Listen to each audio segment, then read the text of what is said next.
Hola,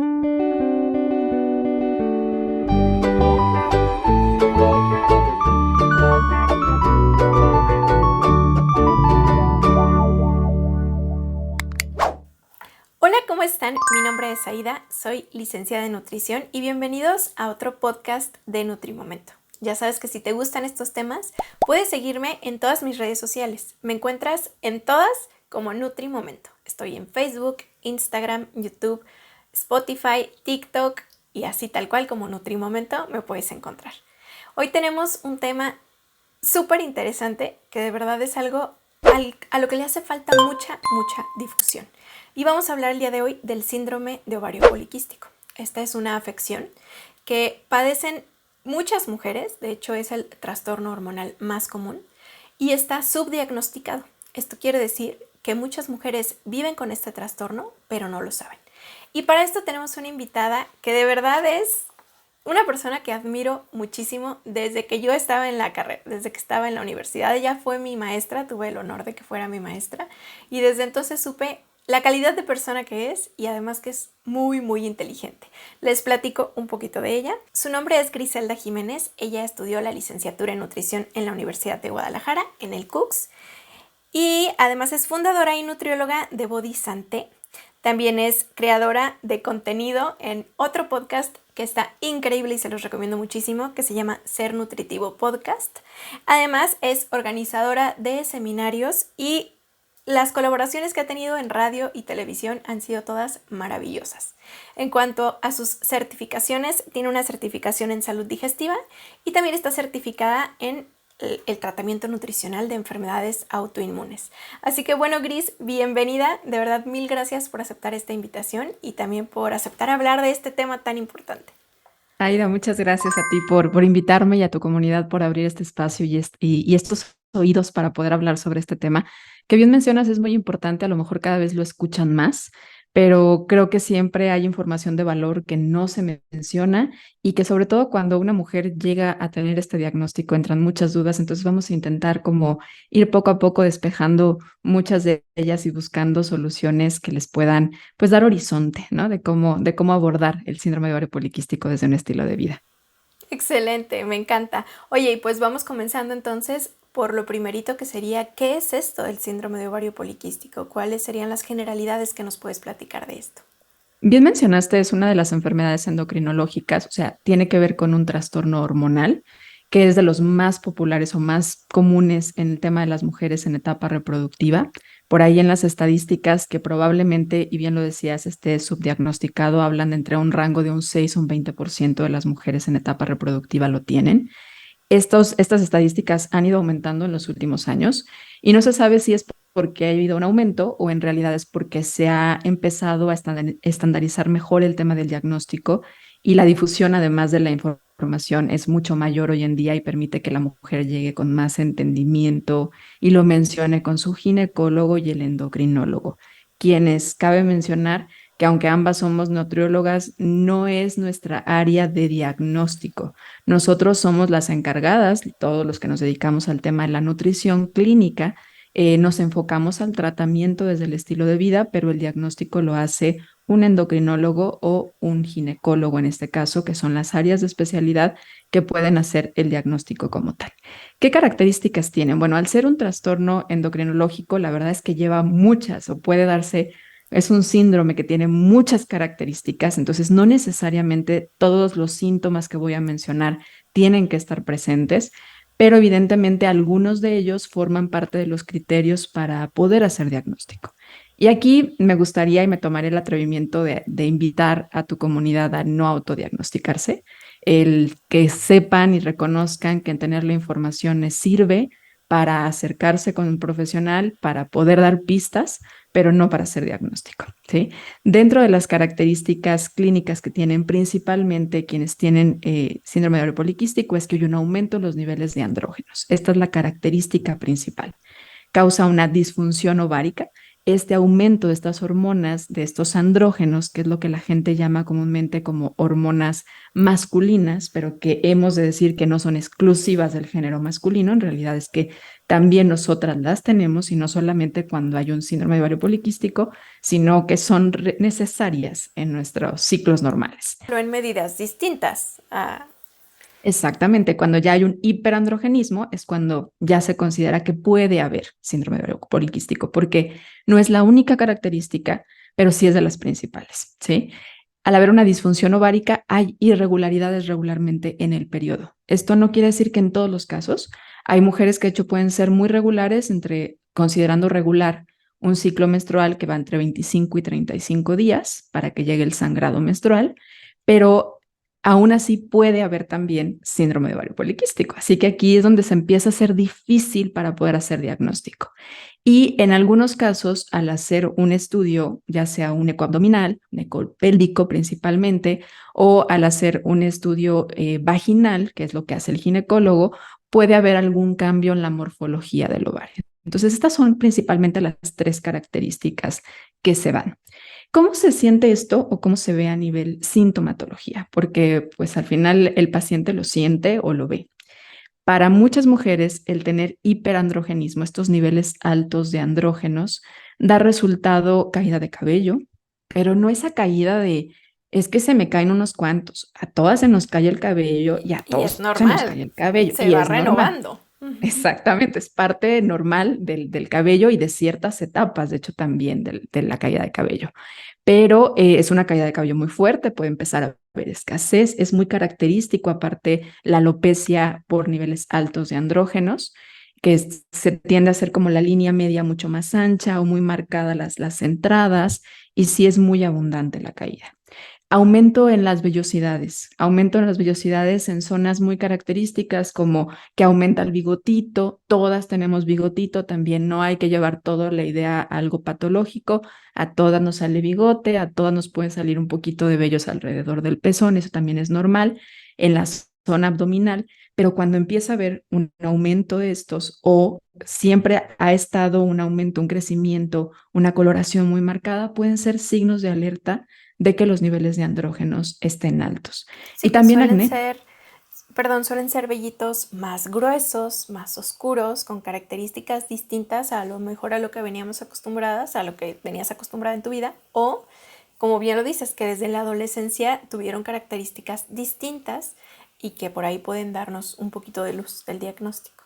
De alerta, sí, pero igual no se hace con solamente estos signos el hacer un diagnóstico, ¿sí? El decir, híjole, como que tengo vello, seguro tengo, la verdad es que no, puede ser un signo a mencionar en tus consultas, pero no es la forma de hacer diagnóstico. Ahora, otra característica importante también es el tema del acné, que muchas mujeres lo experimentan y que no nada más es en la etapa de la adolescencia, sino que sobre todo estas mujeres que ya tienen 25, 30, 35, 40 años y siguen teniendo temas de acné, es muy probablemente que los niveles de andrógenos estén elevados. Estos son como de los signos y síntomas más característicos a nivel de elevaciones de andrógenos. Pero también se tiende a dar, al ser una afectación hormonal y todas las hormonas trabajan en una orquesta que hace una música de armonía para que puedan trabajar. Cuando una hormona se afecta, se tienden a afectar la comunicación entre otras hormonas. Y entre esto entra también que alrededor del 60 al 80%, fíjense cómo las estadísticas son muy grandes, muy amplias entre uno y otro, de las mujeres que tienen síndrome de ovario poliquístico tienen resistencia a la insulina, ¿sí?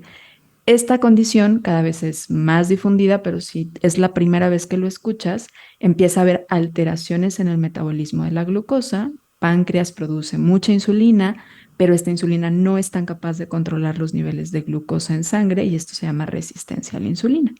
Y la resistencia a la insulina también tiene sus propias sintomatologías o características o manifestaciones que pueden dar alerta.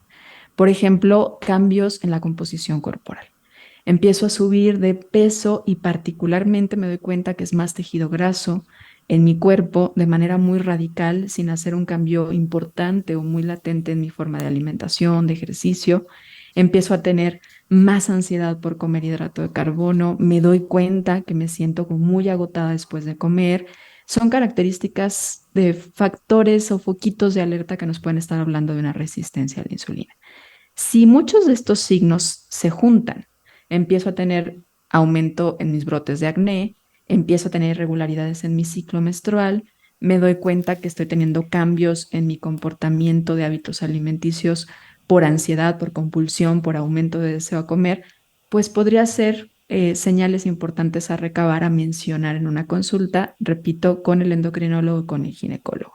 Con el nutriólogo se pueden muchos de estos datos unir y se pueden mandar a hacer estudios para complementar y llegar con el endocrinólogo y el ginecólogo, pero nosotros no hacemos este diagnóstico, Sí, ¿sí? lo que nos toca a nosotras de repente es que se nos prende el foco y decimos, ah, caray, hay este signo, este otro, puede haber, hay una posibilidad.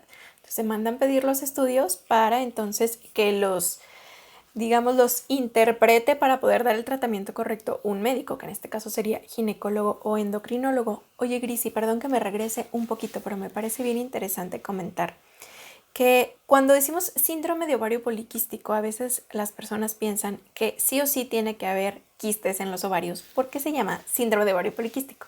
Pero también esto puede faltar y aún así poder formar un diagnóstico de síndrome de ovario poliquístico. Y tengo entendido, tú me contarás si es cierto, además puede suceder que haya ovario poliquístico sin tener el síndrome como tal. ¿Qué es esto? Que tenemos los quistes en los ovarios, pero no el síndrome que implica todo este desajuste hormonal del que veníamos hablando. Claro, tienen que juntarse varios de estos criterios para poder decir que hay un síndrome de ovario poliquístico. Y en realidad es que no son quistes, son folículos. Folículos. Uh-huh. Pero comúnmente se les llaman quistes. Son Lo folículos que no mencionamos llegaron así. a desarrollarse. Exacto, porque hay un problema, o sea, en meses anteriores, en tus ciclos menstruales previos, probablemente tuviste un problema de ovulación, no se logró una buena ovulación, entonces se van acumulando estos folículos. Pero efectivamente, no en todos los casos, en una imagen van a poder ver estos folículos así presentes. Por eso se tienen que reunir y de los tres criterios que se utilizan, tiene que haber dos para decir que es un síndrome de ovario poliquístico. Y aquí en estos criterios puede ser que haya un tema en imagen, o sea, efectivamente se está viendo y se están midiendo los andrógenos si están altos, o se está midiendo las hormonas en un perfil ovárico y se ve una alteración en la relación de la hormona luteinizante y folículo estimulante, o bien se está viendo que tiene resistencia a la insulina y los andrógenos altos. O sea, es ir juntando como a las pistas y si se juntan dos, ya estamos hablando de que hay un síndrome de ovario poliquístico, ¿sí? Entonces, de hecho, puede haber ovario poliquístico, sí, ocasionalmente, digámoslo así, un problema en la ovulación previa y no necesariamente se desarrolló un síndrome de ovario poliquístico y no entra en todo lo que vamos a hablar ahorita, ¿sale? Aunque la intervención sí, a manera de estilo de vida, me parece que sí se puede rescatar mucho, porque cuando una mujer empieza a tener problemas ovulatorios, mucho empieza desde el estilo de vida. O sea, la realidad es Así que es. esto se gestó meses antes, incluso probablemente años antes por el estilo de vida que se estaba teniendo. Y en estilo de vida no es solo hablar comida, o sea, hay muchas cosas dentro del estilo de vida que hay que mencionar y que no es sinónimo de hablar de dieta desde el estado de restricción como normalmente se le conoce o se menciona la palabra dieta. Es mucho O lo se que se puede menciona de trabajar. repente también, ¿no? Que la gente podría pensar, entonces tengo que llevar un estilo de vida como se conoce fit.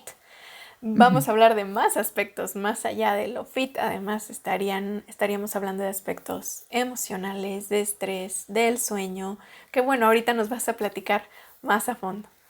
Sí, pero efectivamente, y a lo mejor si esta mujer tuvo ya o ha venido trayendo 3, 4 meses con problemas de sueño, tal vez ha empezado a haber irregularidades en su periodo, pero no tiene todo el cuadro para poder hablar que es un síndrome de ovario poliquístico. Pero si soluciona el problema de manejo del estrés y de temas de sueño, probablemente se vaya a solucionar. Entonces también es desde este lado de la prevención, no solamente desde el tratamiento. Y esto es la parte muy interesante y de mucho valor que tiene la nutrición dentro del tratamiento multidisciplinario, porque en este tratamiento multidisciplinario me atrevo a decir que además del endocrinólogo, del ginecólogo, del nutriólogo, también entra el terapeuta, sobre todo en tema conductual, manejo del estrés y en algunos casos hasta el psiquiatra, porque la realidad es que es muy común las estadísticas y los estudios ya tienen una franca evidencia de que es muy probable que una mujer que tiene síndrome de ovario poliquístico tenga grandes posibilidades de tener depresión y ansiedad. Sobre todo, y aquí entra también mucho el que a veces no hay sensibilidades del equipo multidisciplinario o el equipo médico al tratamiento.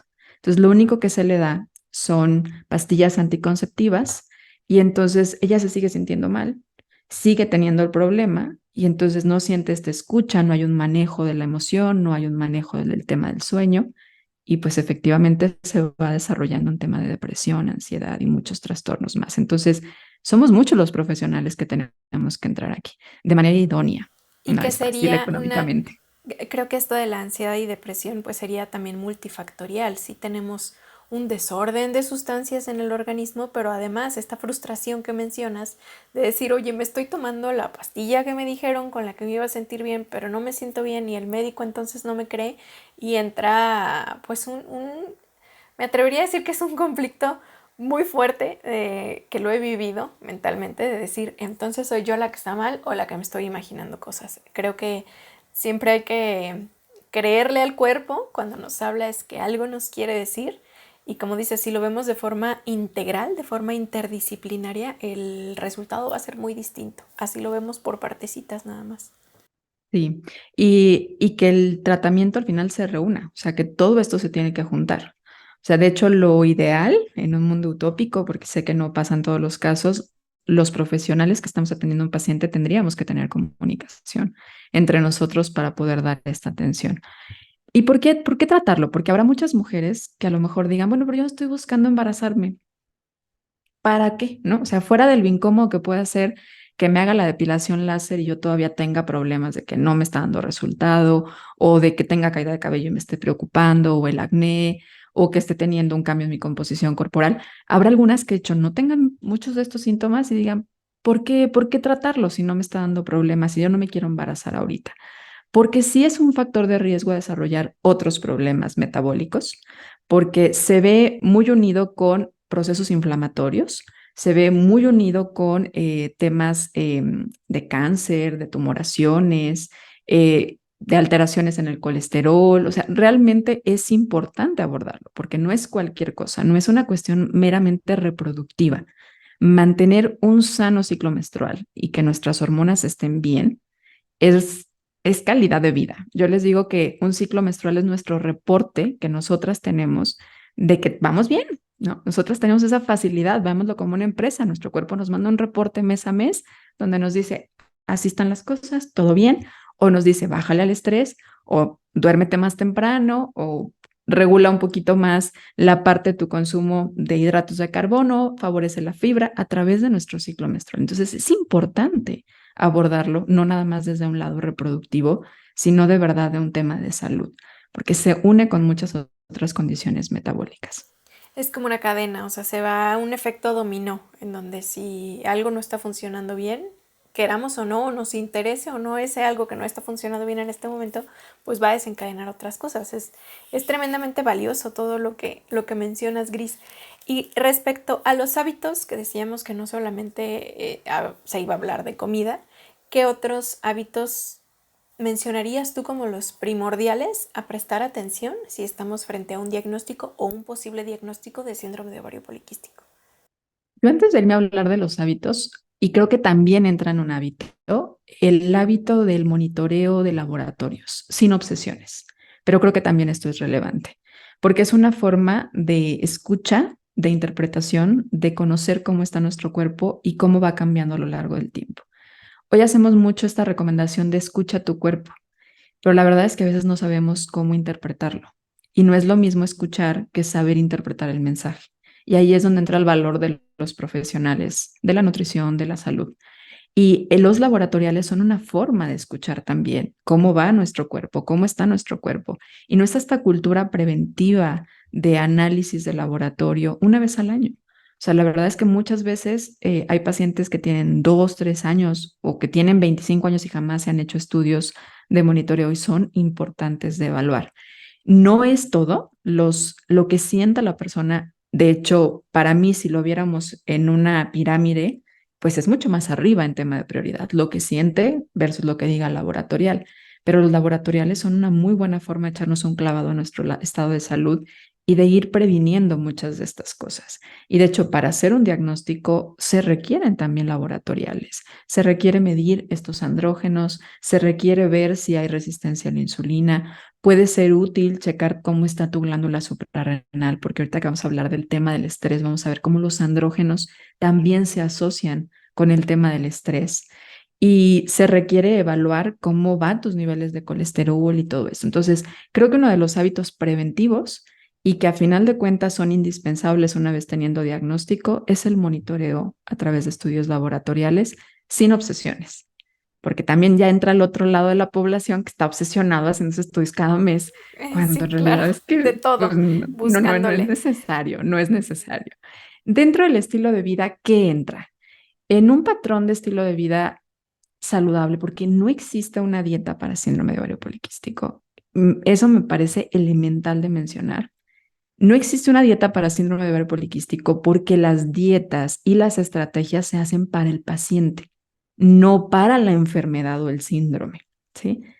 Efectivamente, si nosotros buscamos información, vamos a ver características generales, pero en lo individual se tiene que armar según las necesidades, la sintomatología, las posibilidades, las etapas de cambio de la persona que lo está viviendo. Entonces, dentro de los criterios a evaluar si te están diagnosticando síndrome de ovario poliquístico, una cosa sí es tu patrón dietario, o sea, lo que comes, no desde este punto de restricción. Sí hay dietas restrictivas que pueden llegar a ser útiles. No podemos negar la evidencia a pesar de que ninguna de las dos seamos partidarias a este tipo de alimentación. Em, no vamos a negarla y tampoco vamos a decir que es la mala, ¿no? O sea, es que en realidad depende del individuo. De cada persona, sí. Si está acostumbrada, simple por poner un ejemplo, ¿no? Si la persona está acostumbrada ya de toda la vida a no desayunar, va a ser muy distinto proponer un ayuno intermitente, por dar nombres, a si la persona está acostumbrada a comer cada 2 horas. Claro, sí, de dónde viene, ¿no? De dónde viene. O bien el plantearle a una persona hacer una dieta cetogénica, que puede llegar a ser útil si tiene una resistencia a la insulina, si esta persona tiene un altísimo consumo de hidratos de carbono, o si ese es el acceso que tiene también a los alimentos. Entonces, también ver de dónde viene, aunque sí hay evidencia, y no la podemos negar. Para algunas personas, hacer una dieta cetogénica, practicar el ayuno intermitente, incluso ni siquiera practicar el ayuno, simplemente empezar a dar espacios entre nuestras comidas, salirnos de esta generalidad que por muchos años se dio de hacer 5 tiempos de comidas, 3 comidas y 2 colaciones, porque se pensaba que esto ayudaba al tema hormonal.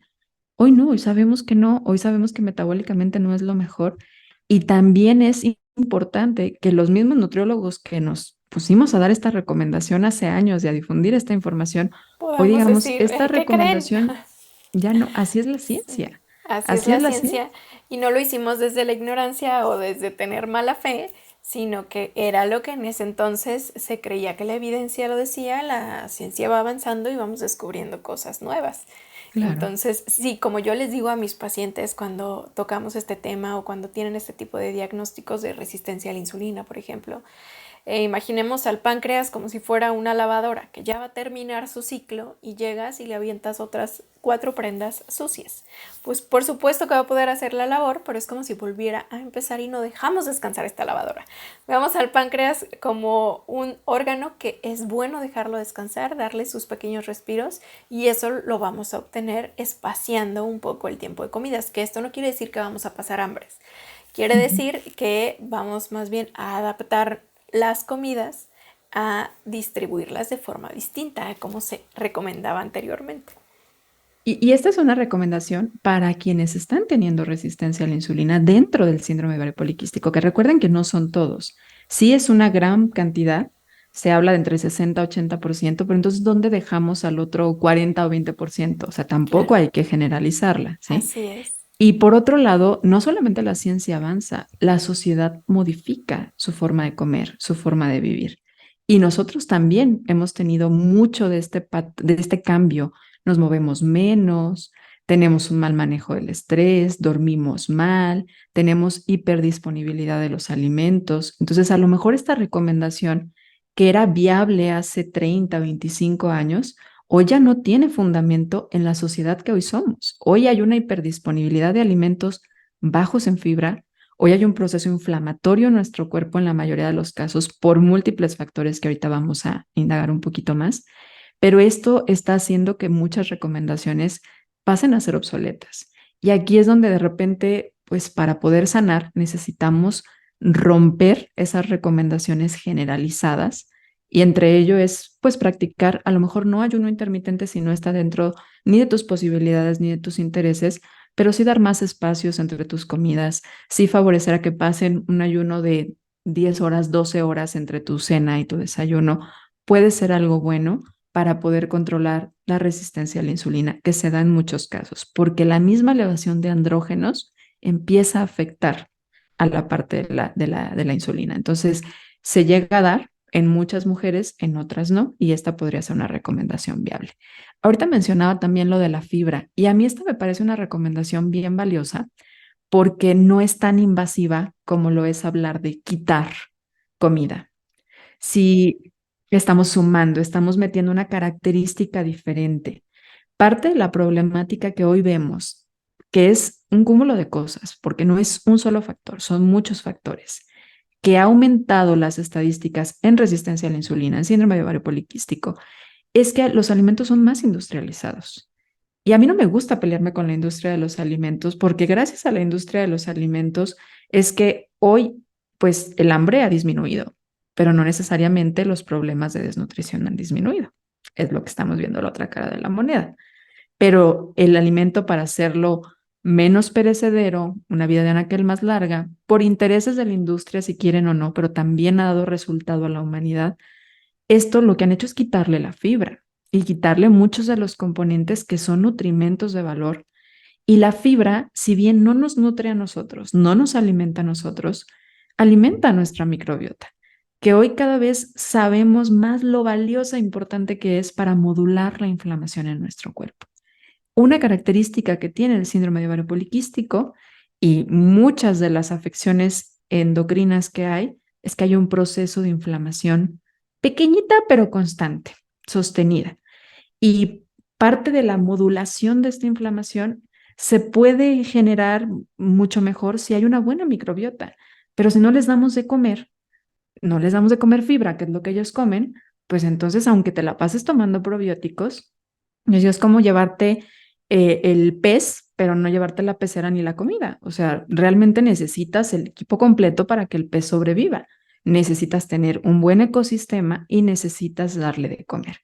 Y la fibra, además de ayudar a nuestra microbiota, amortigua. Eso es una característica muy interesante de la fibra. Amortigua la velocidad en la que un hidrato de carbono nos va a elevar la glucosa en sangre. Entonces, siempre que comemos, se va a elevar la glucosa en sangre. Siempre que comemos, vamos a producir insulina, porque hoy también pareciera que la insulina es la mala del cuento. No, Y para perdón, pero si nada, no gracias tenemos a ella insulina, nos morimos. exacto, estamos en un serio problema. Pero lo que tenemos que evitar es estar haciendo estos picos, estas subidas y bajones que están teniendo nuestros niveles de glucosa, nuestros niveles de insulina, esta hiperactividad de nuestro páncreas. Eso es lo que tenemos que evitar. Y eso se logra con la fibra. Entonces, y ojo, no estoy hablando que te vayas por la fibrita de color naranja que te venden en la farmacia. No, no, Es no, una opción, es una opción, pero pero no, los síntomas aparte que da después, los efectos secundarios no son tan amigables como si nos comemos la fibra de manera natural, que pueden venir pues en las leguminosas, que tenemos un tipo de fibra, en la avena, que en las frutas, en las verduras, y darle variedad también a la fibra que estamos consumiendo, que creo que estaría increíble para otro tema de podcast, porque se puede hablar mucho tanto de microbiota como de fibra. Veamos la fibra, como bien lo mencionas, como una especie de colchón que va a hacer que la glucosa se absorba de forma más lenta y por lo tanto los picos tanto de glucosa como de insulina se van a dar de forma muy distinta, mucho más amigables con el cuerpo y menos brusco.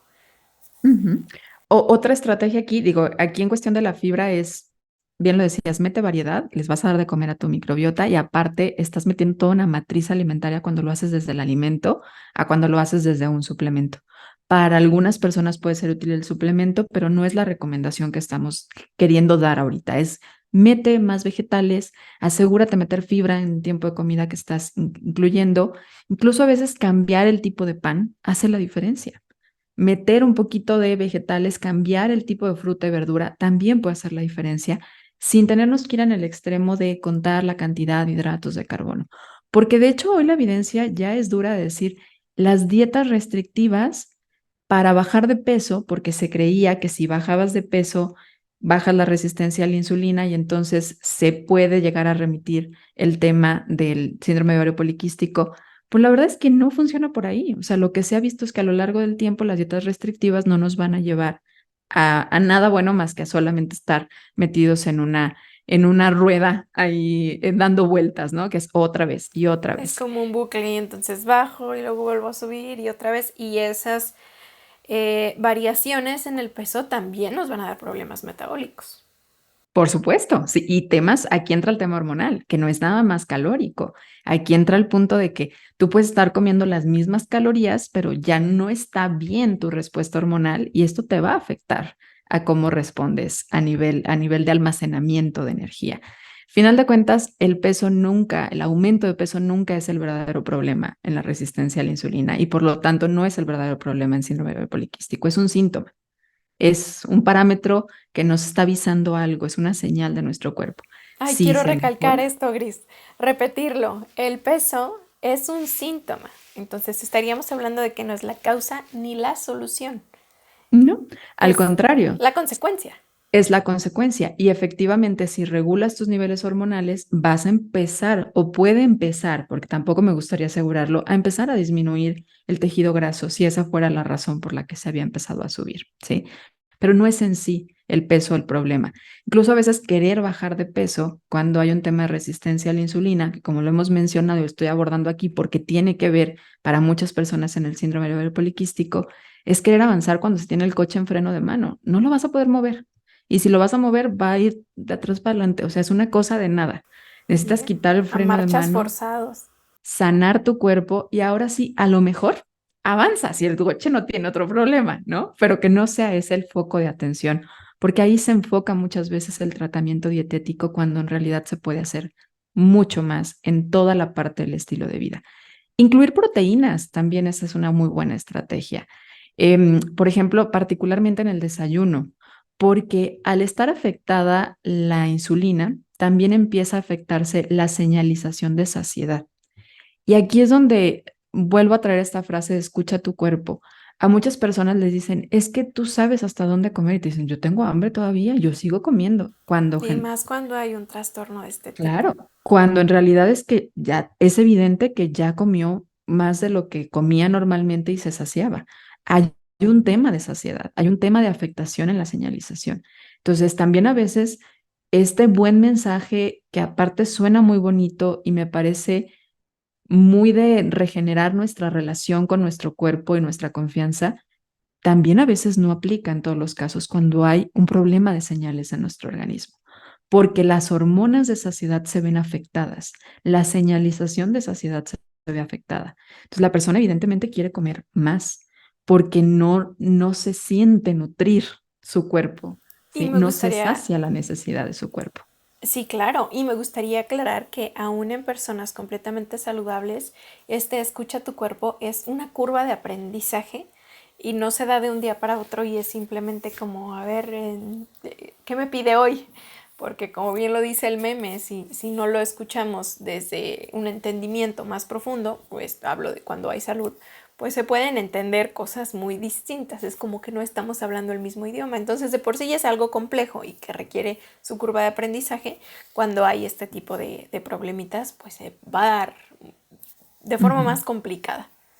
Sí, el problema de la comunicación interna está mal, entonces las señales probablemente ya llegó en un teléfono descompuesto el mensaje, ¿sí? Entonces Así hay es. que tener esta precaución.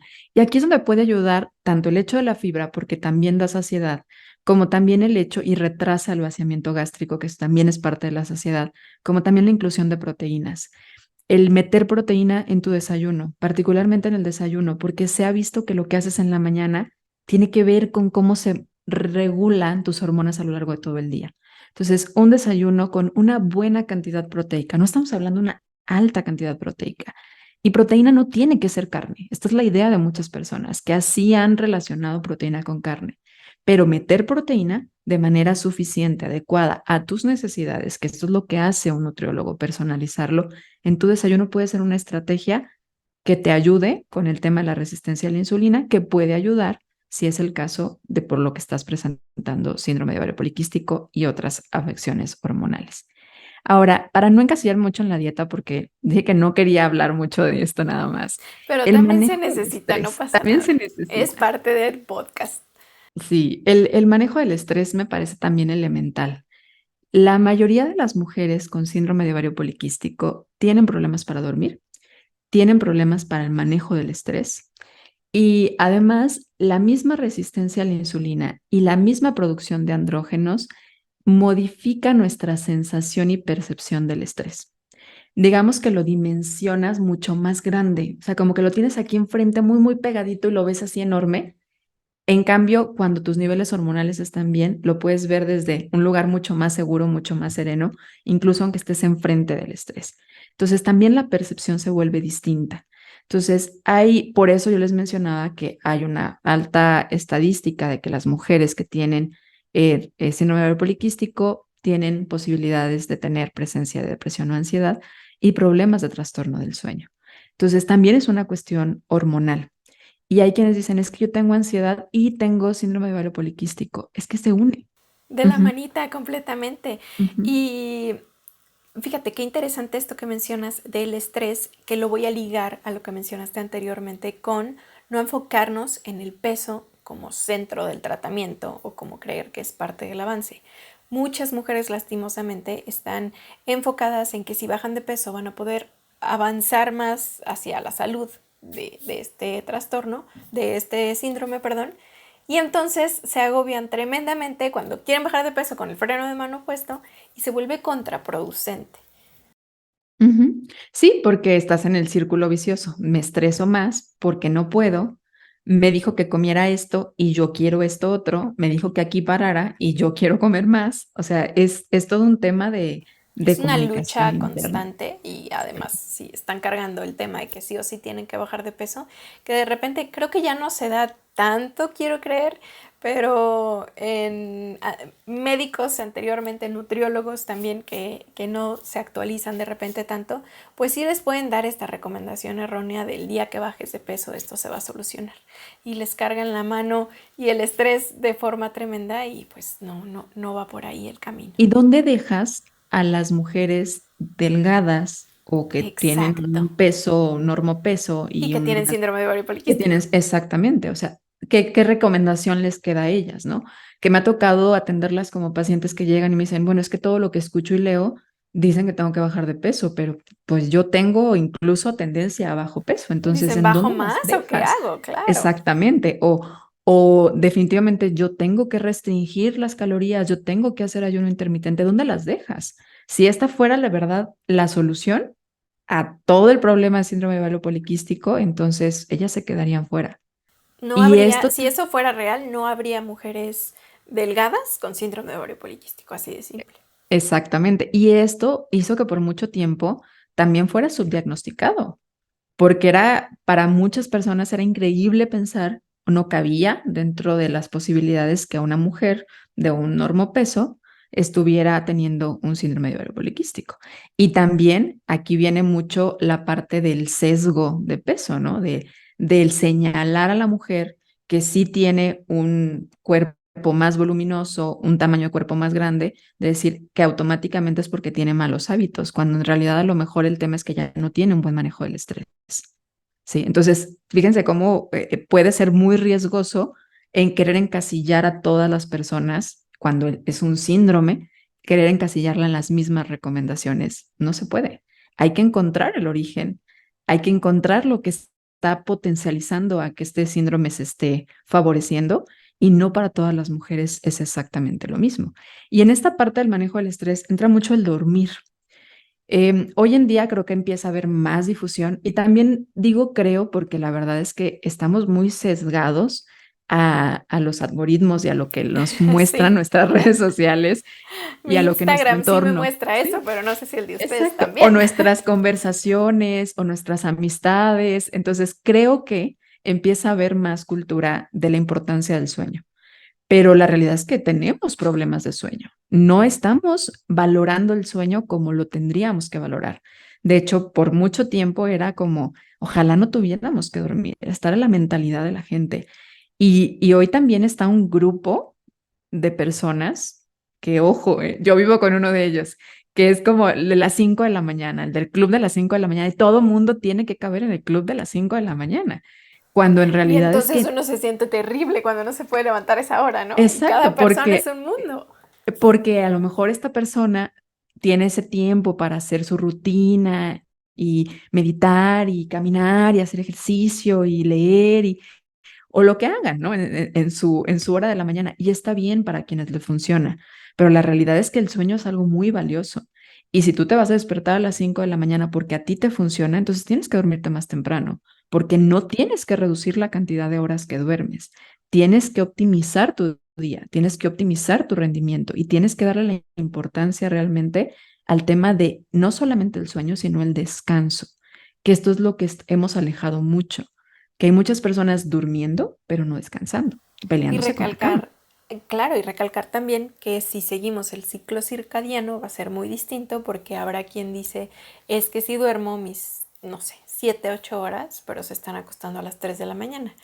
El descanso no va a ser el correcto y por lo tanto, a lo mejor si durmieras 6 menos horas, es decir, pero te duermes más temprano, pues la recuperación a nivel sistema va a ser muy distinta, va a ser muchísimo mejor.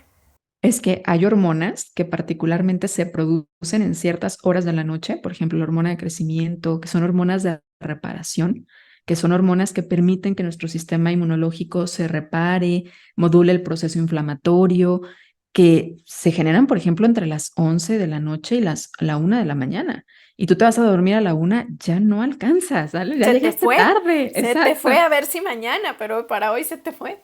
Y te levantas el siguiente día con una sensación, a lo mejor no de inflamación, porque pensamos en inflamación y pensamos en distensión abdominal, La gente piensa en pero en colitis, una, así es, y ajá, no. pero en una sensación de agotamiento, aletargo, debilidad, eso también nos habla de inflamación, ¿no? Te estás enferme y enferme, eso nos habla de inflamación, y es por no dormir bien y por no tener esta sincronía con los relojes de nuestro entorno, con el medio ambiente, que al final de cuentas somos uno, o sea, entra en esta conexión con la naturaleza que nosotros somos parte de esta naturaleza. Entonces, sí, empezar a dormir y respetar bien nuestros horarios. Y las mujeres con síndrome ovario poliquístico, la mayoría tiene problemas de sueño, muchos problemas de sueño.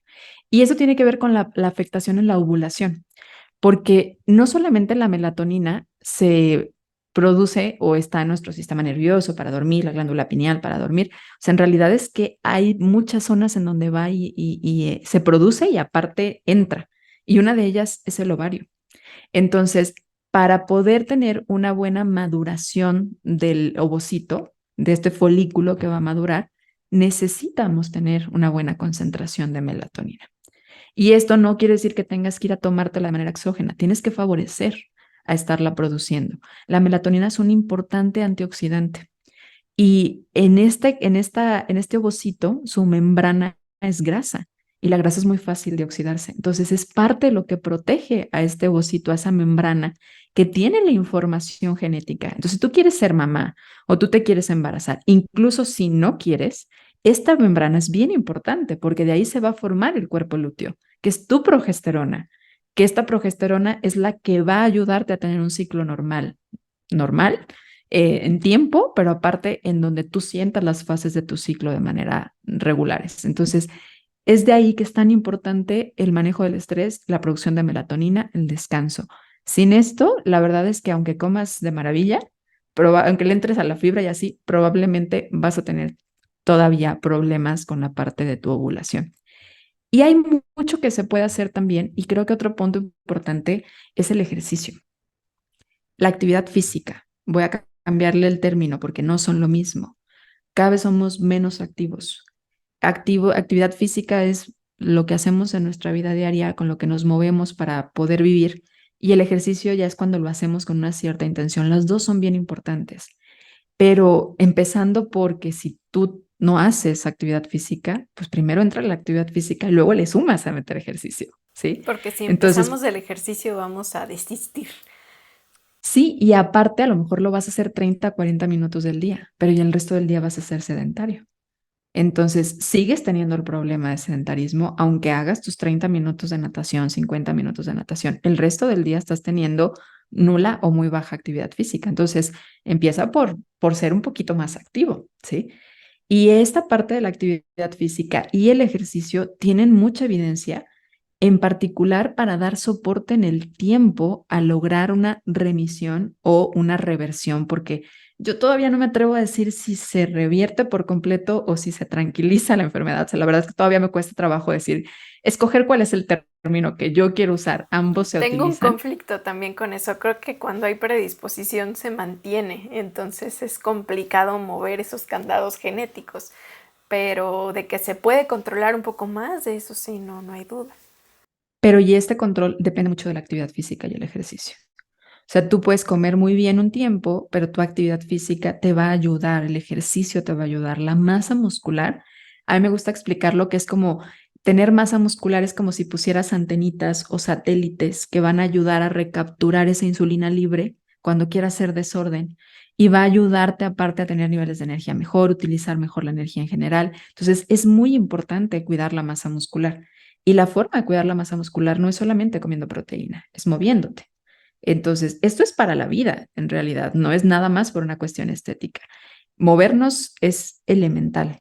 Y dentro de las recomendaciones de ejercicio que se dan, antes se pensaba que si había un tema de resistencia a la insulina, que ya hemos hablado que es muy común en síndrome de ovario poliquístico, y se quería bajar de peso porque en eso se centraba la atención, entonces quienes lo tuvieran tenían que ponerse a hacer cardio, solo cardio. ¿No? Eran los castigados de 1 hora, 2 horas en la bicicleta, Y en la decían, caminadora. ni toques la fuerza, no pienses en Ajá, tú ejercicio de no, fuerza. sí. Y en realidad es que no es así. O sea, es un complemento, Así ejercicio es. de resistencia, ejercicio de fuerza, incluso de flexibilidad. Todo esto es importante, equilibrio. Esto también es importante para mantener nuestra salud. Entonces, es complementarlo, en realidad es complementarlo. Ahora, si tú de plano ahorita no te mueves, pues empieza metiendo más actividad física y después aumentale de nivel. Y la recomendación en sí es, de hecho, ni siquiera son los 150 minutos de ejercicio, ¿eh? Son 120 con los que se han visto ya evidencia suficiente para decir estos son recomendables si queremos controlar el tema de resistencia a la insulina y síndrome de ovario poliquístico. Con eso es suficiente. Y creo que es muy importante recalcar que entonces, como estamos hablando de que el músculo es un órgano endocrinológico que nos va a dar tantos beneficios, no quiere decir que también le vamos a hacer el puchi al ejercicio cardiovascular. Todo tiene su porqué y su para qué. Y como bien lo mencionas tú, es un complemento. Pero también tiene que ser un ejercicio o una actividad física que se haga desde el gusto. Porque si lo estamos haciendo desde la tortura y lo estamos haciendo desde el deber, tengo que, porque el síndrome de ovario poliquístico y la resistencia a la insulina, pero yo no disfruto en lo más mínimo el ejercicio que estoy haciendo, entonces, ¿qué va a pasar? Que estamos aumentando nuestro nivel de estrés. Ya dijimos también lo que sucede con el estrés es contraproducente. Encontrar cuál es esa actividad y ese ejercicio que de verdad gozas y que podrías hacer aunque te dijeran no se va a modificar ni 1 gramo ni 1 centímetro de tu cuerpo, ni 1 gramo ni 1 centímetro de tu salud, por decirlo de algún modo. O sea, que sea algo que sí se goce, ¿estás de acuerdo? Sí, ahora voy a hablar un poquito, digo, porque el tema del ejercicio para mí son de esas cosas con las que me muerdo la lengua cuando lo hablo, ¿eh? O sea, de verdad, o sea, es un tema que me ha costado mucho trabajo en mi vida, ¿sí? Lo puedo entender, puedo saber los beneficios, pero me ha costado mucho trabajo implementarlo. Cuando tú tienes un tema hormonal, pasa algo muy parecido como con la de la comida. Tú sabes que tienes que comer menos hidratos de carbono o que tienes que meter más fibra o que tienes que meter más proteína, pero lo que a ti Pero se te tu antoja es un cuerpo pingüino. dice, si quieres no nos movemos también, ¿no? También así te dice, a mí esto no me gusta, ¿no? O sea, de verdad, o sea, a mí esto no me gusta, a mí esto no me yo con esto me siento re mal, ¿sí? O yo no tengo energía para eso, porque aparte pues hay un problema de energético en tu cuerpo, de la utilización de la energía. Entonces no te sientes con la vitalidad para hacerlo. Entonces, a veces lo que hace más útil el camino es empezar poco a poco. Y yo creo que aquí la recomendación es el ser compasivo y pensar en el proceso. O sea, el hacer un proceso poco a poco hasta que se vuelva algo relativamente fácil, que ya no duela, que ya no incomode, que ya no, ahí le subes tantito, le vas subiendo paulatinamente. Así es como realmente se va haciendo un hábito. Y vas dejando de pelear con esta necesidad de tengo que hacer ejercicio porque esto dicen que tengo que hacer. Porque aparte el mensaje de tu cuerpo es totalmente contrario, ¿eh? Sí, Sí, es no, su cuerpo complejo. está peleado y está en modo reserva y dice, si no nos movemos del sillón, mucho mejor. Exacto, sí, Eh, aquí estamos bien. Sí, y Ujú. hablamos de que aparte hay cansancio y pesadez, por supuesto que hay como muchas situaciones poniéndote el pie para tu hábito que quieres lograr. Y mira, ya que te sinceras, me voy a sincerar yo también. Fíjate que mi mamá tiene un dicho que dice, mi abuelo, no recuerdo de quién era, el caballo finísimo, me dicen, porque entro en este ciclo que dices tú y que creo que nos pasa a muchísimas personas, que dice, pues si voy a hacer ejercicio voy a empezar con 40 minutos para que sirva, ¿no? Con media hora para que sirva. Y el cuerpo, por supuesto, que truena y dice, mañana, al menos, por supuesto que no se repite. Y empezar por 2 minutos, o 5 minutos, o 3 minutos, según lo que te vaya diciendo tu cuerpo, pues al inicio es como pelear contra la mente, diría un poco yo. Como ir, sí, ir en contra de lo que te está diciendo tu cerebro, pero podemos hacerlo con la convicción de que es un proceso, como bien lo acabas de decir. Y es que también aquí entra, y ahorita lo mencionabas, el tema del estrés. Hay ejercicios que no solamente porque no te gusten te generan estrés mental, sino también es un estresor físico. Entonces aquí entra la cuestión de que te pongas a hacer un ejercicio en donde todavía tu cuerpo no tiene, puede hacerlo una vez, pero le va a generar un esfuerzo muy, muy fuerte. Eso va a ser un estresor físico que va a afectar más a que produzcas mayor cantidad de andrógenos, porque no solamente los andrógenos se producen en los ovarios, ahí es una parte donde se producen, también se producen en las glándulas suprarrenales, unas glándulitas son como unos casquitos que están arriba de de nuestros riñones que se encargan de producir el cortisol, la hormona del estrés. Ahí se producen. Entonces, cuando tú tienes un estresor, ya sea mental o físico, empieza a haber aumento de cortisol, pero también de andrógenos. Entonces, esta cuestión entra con el síndrome de ovario poliquístico. No necesariamente va a ser la solución. Haz un ejercicio que puedas sostener y que sea hasta que se vuelva fácil y lo cambias. Y se necesita confrontar un poco a la mente y al cuerpo, pero un poco, no mucho, un poco. Porque también a veces como, no, que no duela, no, que no. Sí, no te tiene que doler. Esta idea de si no duele no sirve, ya quedó obsoleta, ya sabemos que no, pero tiene que ser poquito, no tienes que acabar ahí y darlo todo, en realidad no, es poco a poco para que no afecte con el tema hormonal, por lo que platicamos ahorita con la parte del estrés, ¿sí? Y hay otras cosas a mí que me parecen importantes y que dan mucha luz, siento yo, a las personas cuando se hablan, porque mucho del tratamiento de síndrome de ovario poliquístico de primera línea, farmacológicamente, que es cuando vas con el endocrinólogo, vas con el ginecólogo, que lo mencionamos al inicio, son quienes lo diagnostican y no vamos a hacer intrusismo, no es nuestro labor y nuestro trabajo. Y mucho de la intervención que antes se daba, hoy creo que ha cambiado un poco el diálogo, la intervención, son los anticonceptivos. No son malos, a mí no me gusta la moral en estas cosas, o sea, ni la comida es buena ni mala, ni los medicamentos, o sea, depende del contexto realmente, pero tampoco han dado una solución de verdad a todo el problema de síndrome de ovario poliquístico. Incluso muchas veces solamente han sido un parche y para Es otras mujeres como han dado una otros pausa, ¿no? problemas. Yo los veo como Sí, un botoncito de pause, pero casi siempre cuando se suspenden, casi siempre no aplica para todos, pues el problema sigue ahí. porque es esta pausa de, a ver, vamos a poner esta pausa a tus hormonas para que tú mientras hagas el cambio en el estilo de vida, tu manejo del estrés, tu descanso, tu sueño, tu alimentación, y entonces ahora sí los quitamos para ver cómo reaccionas. Para eso debe ser esa pausa, no para estarle poniendo pausa y vuelve a empezar. O sea, no es esa la Pause intención. play, pause play, pause play. Sí, No, no es esa la utilizarla, intención. ajá. Así es. sino como, ok, paramos para que no tengas tanto síntoma, para que puedas hacer los cambios y entonces ahora sí vemos si lo podemos quitar, ¿sí? Pero da mucha luz para muchas personas el saber como que existen además suplementos y que existen compuestos activos en los alimentos, en plantas, que pueden ayudar a tratar la sintomatología, incluso pueden ser muy útiles para trabajar el fondo del problema, no solamente tratar la sintomatología, el fondo del problema. Por ejemplo, dentro de la suplementación, y si me lo permites, haré una de estas pausas informativas de estas recomendaciones de no te estoy diciendo que tú lo necesitas, no vayas, lo compres, no te metas a una tienda en línea y lo compres, no es lo que estoy diciendo, yo no te conozco, no sé lo que necesitas, solamente voy a hablar desde lo general, ¿sí? Así es, esto es informativo para que a lo mejor tú entonces conozcas y puedas preguntarle al profesional de la salud con quien tú estás yendo si eres candidato o candidata para estas situaciones. Sí, pero no lo hagas solito. Así es. Información no es señal de que sepas implementarlo. Una de las características que se ha visto en estudios en mujeres con síndrome de ovario poliquístico es que muchas tienen deficiencias de vitaminas del complejo B. Entonces, utilizar la suplementación de vitaminas del complejo B puede ser útil para tratar la sintomatología, particularmente la B3 y la B12. Son dos de las vitaminas que tienen más deficiencia las mujeres. ¿Por qué? ¿Por qué es importante suplementarlas o por qué sería importante favorecer al consumo de? Y yo me atrevo a decir suplementarlas porque la verdad es que aunque lo intentes consumir, probablemente no vas a llegar a cubrir el requerimiento completo. Porque tener insuficiencia en estas dos vitaminas del complejo B puede favorecer a riesgos cardiovasculares.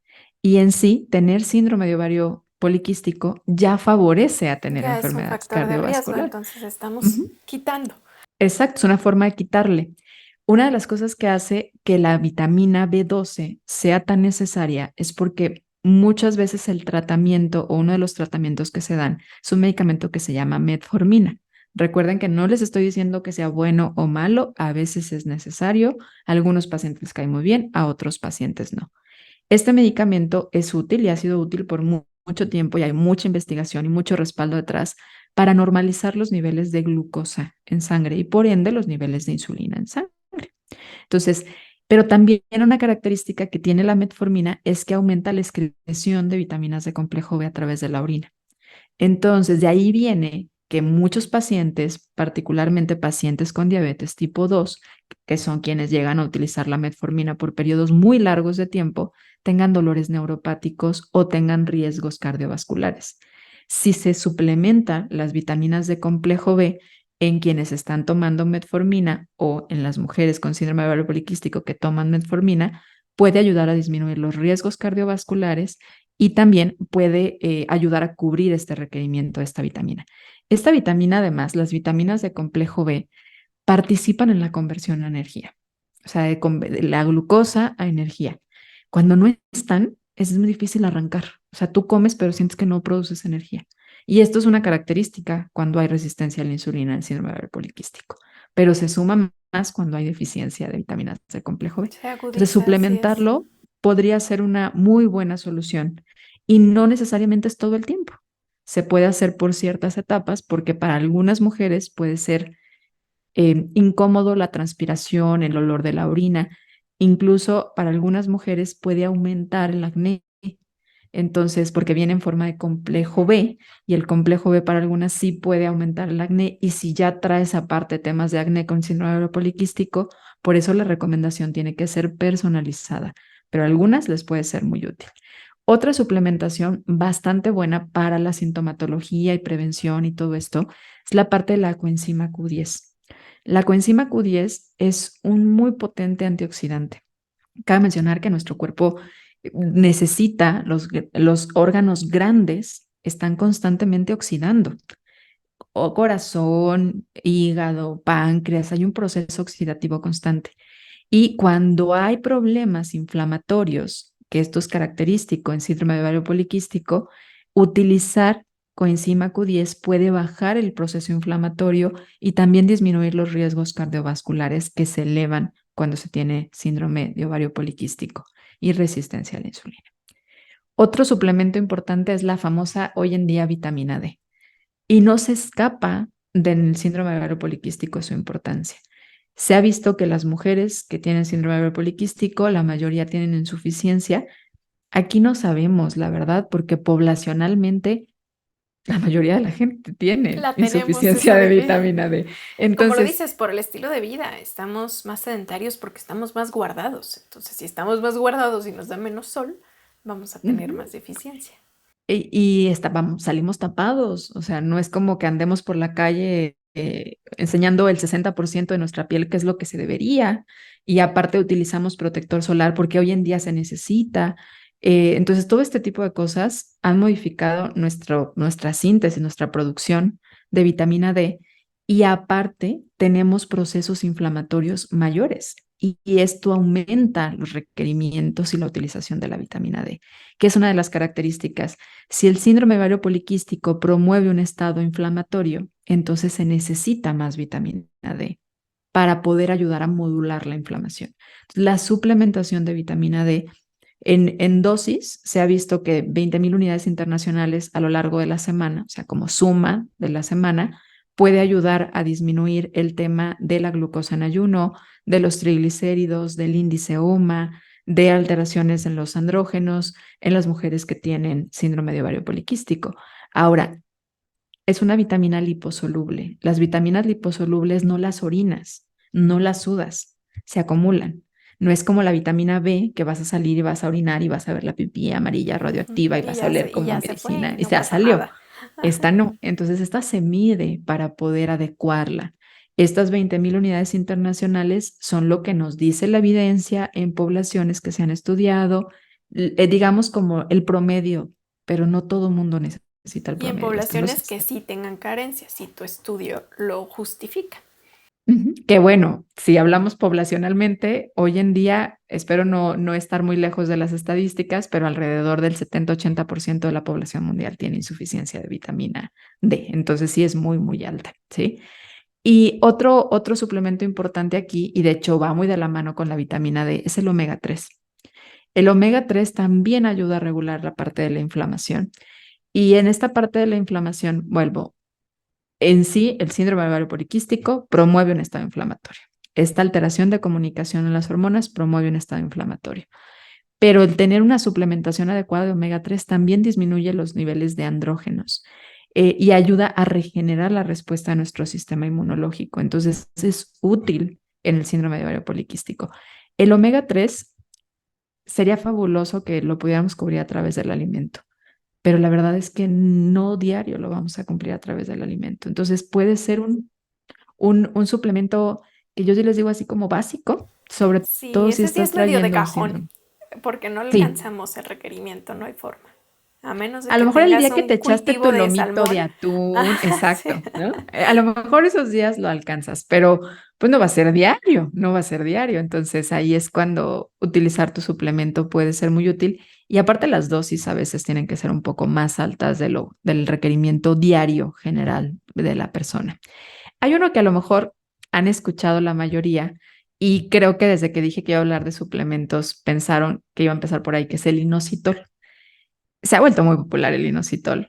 El inositol o los inositoles, porque en realidad son varios inositoles, empezaron a hacer ya algo que también da el ginecólogo casi casi desde que se da cuenta que tiene síndrome ovario poliquístico, porque es una alternativa que da mucha menos sintomatología que lo que da la metformina y que ayuda también a la regulación de la resistencia a la insulina y a regular los niveles de andrógenos, a regular el ciclo menstrual.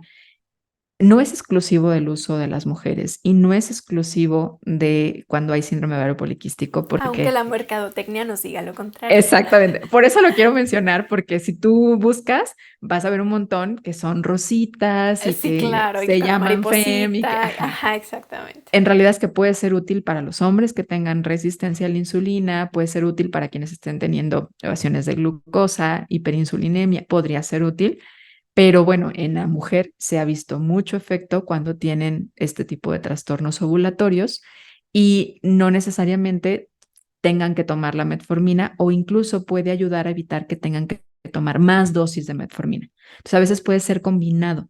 Existe el mioinositol y el daichiroinositol. Los dos son útiles, la verdad es que los dos son útiles, pero la proporción entre ambos es importante, que es 40-1, el que más Eso te iba a necesitamos. comentar. Sí, qué bueno que tocas este tema porque muchas veces entonces se van a Mercado Libre o a Amazon y compran el primer inositol que encuentran y si la proporción no es la correcta, para empezar, pues no hay que automedicarse ni Suplementarse. autosuplementarse, pero pueden estar sucediendo a lo mejor lo que sucede con el omega 3, que muchas versiones comerciales no tienen la dosis que nos va a ayudar a verdaderamente tener un efecto a la salud. Y lo mismo podría pasar con el inositol. Entonces, Ujú. por eso ve con tu profesional de salud de confianza para que te pueda recomendar cuál sería la proporción que nos comentabas que es 1:40, ¿cierto? 40-1, es 40 de mioinositol, 1 de daichiroinositol. Se necesita para ayudar a la ovulación más cantidad de mioinositol que de daichiroinositol. Ahora, hay incluso algunos que solamente traen mioinositol, no pasa nada. O sea, la verdad es que también tienden a ser muy útiles. La mayoría de los suplementos así empezaron. Hoy ya casi todos los combinan 40-1, pero lo que más necesitamos es el mioinositol, incluso más que el daichiroinositol. Y estos ayudan mucho a regular la parte ovulatoria. Entonces, de hecho, muchas veces también a las mujeres que están buscando un embarazo, pues se los dan. A quienes están trayendo un tema de resistencia a la insulina y se embarazan, o quienes tienen un riesgo a diabetes gestacional, también se utiliza como parte preventivo porque ayuda a no tener que dar tanto medicamento. Y así como los mioinositoles, hay uno que creo que es menos conocido todavía, que también tiene un efecto muy parecido, que es la berberina. La berberina también actúa como un ligero hipoglucemiante, ayuda a controlar los niveles de glucosa, mejora la sensibilidad a la insulina, o sea, puede ser más útil esa insulina que producimos, eso significa mejorar la sensibilidad a la insulina, baja los niveles de lípidos en sangre y esto obviamente ayuda en el síndrome de ovario poliquístico y puede no ser, más bien no es tan agresivo como resulta la metformina para muchas personas. Entonces, esta es una de las características que ha hecho más popular a estos dos suplementos porque empiezan a ser una opción BC de la metformina para muchos y no tener que estar dando con tantos efectos secundarios. Muchos de los efectos secundarios de la metformina son digestivos y hay gente que nunca lo siente, Ujú. nunca. Va, perfecto. Pero Hay hay a otras quien sí le personas, dan diarrea, sí le dan sí, y o que distensión no se sienten abdominal. bien anímicamente, o sea, de verdad no se sienten bien. Ok, si eso no es para ti, otras alternativas son estas. O incluso hay pacientes que ya toman una dosis de 1000 miligramos de metformina o 2000 miligramos de metformina en el día y ya no quieren subir más. Su médico y ellos deciden ya no puede utilizarse algunos de estos suplementos. Su médico y ellos. Fíjense ahí el punto importante, no se toma esta decisión solitos, ¿sí?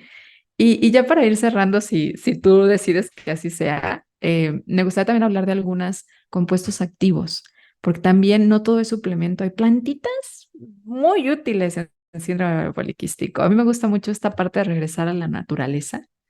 Y por ejemplo, el consumo de Camellia sinensis, que es el té, la planta del té, que la encontramos en el té verde, el té rojo, té azul, té amarillo, o si ya te vas a sus nombres más acá, puer, oolong, estos tés, ayuda con la parte de los polifenoles, al ser un antioxidante, ayuda a frenar el estrés oxidativo, ayuda a la parte de la ovulación también, al tema de los andrógenos. El regaliz, que también, bueno, para muchas personas puede ser algo muy accesible porque también los suplementos no siempre es algo asequible para todas las personas o accesible también el tema económico para muchas personas. Y el regaliz y el té a lo mejor pueden ser una opción más fácil. El regaliz ayuda mucho a las personas que tienen esta cantidad de andrógenos muy alta. Incluso se ha visto para quienes tienen hirsutismo o quienes tengan tema de Pérdida de alopecia cabello. Ujú.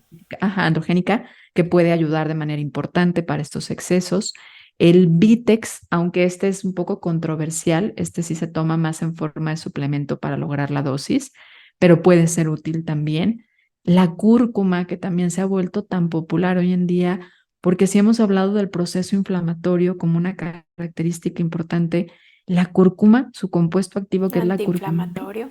es antiinflamatoria. Entonces, esto es excelente para ayudar también a frenar el estrés oxidativo, la inflamación. El utilizar también los lignanos que vienen de la linaza, que aparte que la linaza nos aporta omega 3, tiene lignanos y estos lignanos ayudan con el tema hormonal para nosotras las mujeres a regular estrógeno, andrógenos. Esto nos puede favorecer. Entonces, Y en de combo repente, tiene fibra aparte. exacto, exacto. Si lo metes como alimento completo, estás metiendo fibra, ya vas a ayudar a amortiguar un poquito. Hay otros compuestos, por ejemplo, la canela. A mí en particular me gusta mucho esta recomendación de la canela y cuando encontré evidencia basta que me decía, oye, puede ser una opción, de verdad fue como una, ¿no? Así lo vi así maravilloso, porque es muy fácil de encontrar la canela. Y la canela actúa como un ligero hipoglucemiante también y pues sobre todo muchas mujeres con síndrome ovario poliquístico tienen temas de mucha síndrome premenstrual también Ujú. y ayuda a controlarlo. Entonces, esta es una muy buena alternativa, tomar tecito de canela. No tiene que ser mucho, poquitas cantidades, pero tomar canela puede ayudar. Incluso incluir canela en tus alimentos puede también ser una muy buena opción para ayudar en tus... Respecto a los tipos de canela, ¿habría alguno más favorecedor que el otro? Sí hay uno, no recuerdo el nombre, te lo voy a deber, porque sí hay algunos que ahorita hablan de tener una cierta toxicidad. Y también esto es importante porque digamos que la conversión de algunos metales pesados empiezan a afectar a la función hepática, pero sí hay un tipo de canela. Si me lo permites, te lo compartiré ahí en los comentarios cuando publiques esto. Ahí meteré chisme ahí en los comentarios para que vayan Súper. y los lean, porque efectivamente sí lo hay. No tengo el dato muy fresco, pero efectivamente sí hay un tipo de canela que puede ayudar más. Y yo creo que tampoco olvidarnos de nuestra microbiota. A mí con esta me gustaría cerrar. Como por ahí me presentaste, soy amante del estudio de amante, no soy experta, no, no, experta no me puedo mencionar así, amante de estudiar el tema de la microbiota. Se ha visto que las mujeres con síndrome ovario poliquístico tienen una alteración constantemente en la microbiota, habiendo un desequilibrio que hoy en día no es fácil de modular, porque tampoco no conocemos cuál es la microbiota ideal y la microbiota se mueve de un ratito a otro. Se Pero mueve comer casi casi si te desvelas por lo que comiste, si te estresaste, la tu microbiota micro, es... si besaste a tu pareja hoy o no, si hoy lavaste bien el vaso o no, o sea, de verdad, puede variar demasiado fácil. Entonces, Cosa sensible. sí, pero efectivamente sí tiende a haber más una alteración en la permeabilidad que promueve más a la inflamación, que promueve más a la sensibilidad a ciertos alimentos, que promueve más a trastornos digestivos también. Entonces, regresar a esta recomendación que mencionabas al principio de la variedad. Creo que eso es elemental, dar variedad a los alimentos, el meter ahí una recomendación muy bonita en la teoría, no fácil de cumplir en la práctica, de 30 plantas diferentes a la semana, pero también la variedad de los colores, la variedad de los sabores, alimentos fermentados. Recurrir de nuevo a estos alimentos fermentados de la región, no necesariamente todos tenemos que irnos a la kombucha o a los alimentos de otros países, también aquí los tenemos y pueden ser una muy buena estrategia cuando lo que estamos buscando ya es solamente diversidad en tu microbiota. Cuando ya hay un problema que efectivamente esté muy latente, acércate con un profesional que conozca el tema porque sí hay ciertos probióticos que pueden favorecer y no siempre más es mejor. Esta recomendación de si tiene 40 billones, si tiene 50 billones, no, depende de qué tipo de cepa. Entonces O si también, y no tiene todo se 80 arregla con tipos de probióticos. cepas, también no necesariamente los 80 van a ser buenos porque también compiten entre ellos, entonces hay todo un mundo ahí a considerar. Exactamente. Y de hecho, con eso a mí me gustaría ir cerrando, como personalizar, pero sí ver que hay mucho que se puede hacer dentro del tratamiento nutricional para ayudar mientras a lo mejor te mandaron anticonceptivos mientras estás en esa pausa o si ya te cansaste de ese tipo de tratamientos, buscar otras alternativas que la verdad dan mucho, mucho efecto en cuestión salud y que también al final de cuentas esta es la base, la prevención, el no llegar ahí, dormir bien, comer bien. Ujú. Buenísimo, Gris. Y me gustaría ahora a mí cerrar con algo que les digo a mis pacientes que tienen este tipo de padecimientos y creo que aplicaría para prácticamente todos. Y es que las recomendaciones que estamos dando y que nos está compartiendo nuestra querida Gris son recomendaciones que si se dan cuenta, pues podemos seguir todos. Y que no solamente podemos, sino que nos haría muy bien seguir a todos. Nos regresamos a lo mismo, a las recomendaciones que siempre buscamos y de los hábitos que buscamos mejorar, que sería, dijimos, el sueño, la actividad física, evitar ser personas sedentarias, la variedad de plantas, la microbiota, la fibra. No estamos como encontrando, creo yo, el hilo negro de algo en específico que digamos es que esto vas a tener que hacer diferente a todos los demás. Porque también creo que es muy importante anímicamente que sepan que no es que la vida vaya a cambiar radicalmente porque tienes un padecimiento, sino es algo que le va a beneficiar. Si cambias tú y cambia tu familia, pues les va a beneficiar absolutamente a todos. Totalmente de acuerdo contigo. Queremos encontrar la solución diferente, ¿no? En el contenido que nos den, que alguien nos diga algo, algo como mágico, no existe, no existe. La verdadera magia de esto es que necesitamos cubrir nuestras necesidades básicas. El descanso, la conexión emocional, la conexión con el entorno, la escucha activa, las personas, tener personas más sanas y nutritivas a nuestro alrededor. Es esta parte de nutrir el ser completo que somos. Eso es lo que nos mantiene sanos, incluso dentro de las enfermedades, ¿no? Como es el caso del síndrome de ovario poliquístico. Así es, Gris. Me encanta, de verdad. Muchísimas gracias por compartirnos todo esto. Y Gris, platícanos un poquito sobre ti, por favor, cómo te encontramos en redes sociales. Platícanos un poco de tu proyecto. Este espacio es para ti. Muchas gracias. A mí me encuentran en www.bodysante.mx.com.mx en cualquiera de los dos. En las redes sociales, en Facebook como Bodysante, en Instagram como Nutrióloga Gris. Y como bien lo mencionabas al principio, bueno, me gusta mucho el tema de comunicar nutrición desde este enfoque de salud, que es para mí lo que me gusta en el tema de la nutrición, no desde el lado solamente estético. Creo que al final de cuentas no es el enfoque que me gusta a mí. Y lo comunico a través de Ser Nutritivo Podcast, que es un podcast que tiene 4 años ya por allá, con más de 150 episodios donde me han acompañado maravillosos profesionales y entre todos lo hemos hecho, porque la verdad es que no es un podcast de mi propiedad, es entre todos. Entre ellos se encuentran un maravilloso episodio con la host de este podcast, con Aida, donde hablamos Gracias. justamente sobre lupus. Entonces los invito a que vayan y escuchen Ser Nutritivo Podcast terminando de escuchar por acá y si quieren encontrar más información sobre diferentes temas de nutrición, por allá nos escuchamos. Súper, Gris, me encanta. Mil gracias de nuevo por estar aquí. Gracias a todos ustedes que llegaron hasta este punto del podcast. Ya saben que vamos a estar leyendo los comentarios que nos dejen, sobre todo en el video de YouTube, que es donde tenemos un poco más de facilidad para estar respondiendo. Tanto Gris como yo estaremos por ahí, como dice ella, echando el chisme un poquito. Y déjame también en los comentarios de qué otros temas te gustaría que habláramos. Tómense la libertad de agradecerle a nuestra invitada por el enorme honor de que esté aquí. Y pues ya saben que como siempre les deseo que estén muy bien y que Dios los bendiga. Y nos vemos en el próximo Nutrimomento. Chao.